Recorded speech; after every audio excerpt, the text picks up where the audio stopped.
গ্রামে এসে সবাইকে নিয়ে ঘুরতে বের হয়ে গেলাম সারাদিনের জন্য। Hello everyone, welcome to my another blog. যতবারই গ্রামে আসি ততবারই দিদিভাইরা আমাদের আপ্যায়নের জন্য এতটাই ব্যস্ত হয়ে যায়, আমাদের খাওয়া দাওয়া, আমাদের কি লাগবে না লাগবে এগুলো চিন্তা করতে করতে ওদেরকে নিয়ে বাইরে বেরোনোই যায় না। তো আজকে ভাবলাম যে আর যাই হোক, আজকে সবাইকে নিয়ে বের হবই হব। তো সবাইকে রেডি করে একদম নিশ্চিন্তে সবাইকে নিয়ে বের হয়ে গেলাম সারাদিনের জন্য। তো যেই কথা সেই কাজ। তো যেহেতু আজ ঈদের ছুটি চলছে, তো সবাই হচ্ছে বাসায় ছিল, দাদারাও বাসায় ছিল।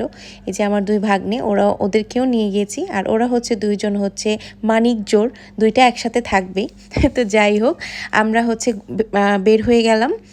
বের হয়ে একটু রাস্তায় একটু ব্রেক দিলাম, চা ব্রেক, যেহেতু বিকাল হয়ে গেছে তো একটু ব্রেক তো দরকার। তো সবাই চাটা খেয়ে আবার রওনা দিয়ে দিলাম, চলে আসলাম হাজীগঞ্জের একটা পার্কে। তো ওই পার্কটার নামটা আমার এই মুহূর্তে মনে পড়ছে না, কিন্তু পার্কটা ভীষণ সুন্দর ছিল। ভেতরে ঢোকার সাথে সাথেই দেখলাম যে প্রচণ্ড মানুষের ঢল।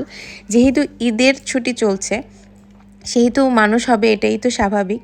এত রোদ ছিল আর এইদিকে হচ্ছে মানুষের ঢলাঢলি, মানে সব কিছু মিলিয়ে না আমার কেমন জানি একটা অস্থিরতা লাগছিল। কিন্তু সর্বোপরি ভালোই লাগছে, কারণ পার্কটা ভীষণ সুন্দরভাবে ওনারা ডেকোরেট করেছে। এদিকে পাশে বাচ্চাদের খেলার জন্য যা যা দরকার মোটামুটি সব কিছুই ছিল, মানে অল ওভার ভালোই ছিল প্লেসটা। কিন্তু যদি গরমটা একটু কম থাকতো তাহলে মনে হয় আরও বেশি বেটার লাগতো। তো কী আর করার, আমরা হচ্ছে ভেতরে ঢুকে গেলাম। তারপর হচ্ছে ঘুরে ঘুরে পুরো পার্কটা দেখলাম। দেখার পরে বাচ্চারা বায়না করলো যে ওরা ট্রেনে উঠবে।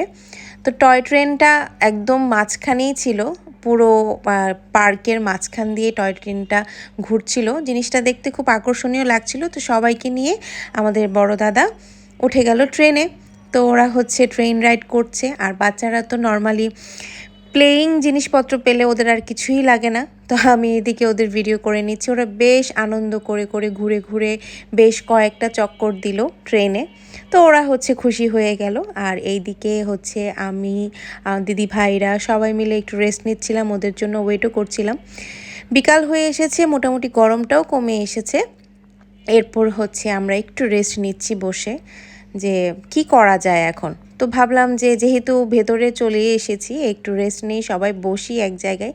তো গোল করে সবাই বসছি, বসার পর হচ্ছে ভাবছিলাম কি খাওয়া দাওয়া করা যায়, কিন্তু এদিকে আশেপাশে আমি তেমন কোনো খাবার দেখছিলাম না, যার কারণে আমরা খাইনি। পাশে একটা গ্রিল করার একটা প্রসেসিং চলতেছিল, কিন্তু আমার কাছে মনে হয়েছিল যে না, এখানে না খেয়ে আমরা বাইরেই কিছু খাবো।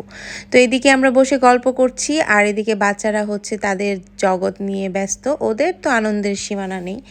তো এদিকে যখন ঘুরতে ঘুরতে দেখলাম আরেক দিদি ভাইয়ের সাথে দেখা হয়ে গেল। তো দেখা করে সবাই একসাথে ফটোশ্যুট করে আবার বাড়ির দিকে রওনা দিয়ে দিলাম। টাটা।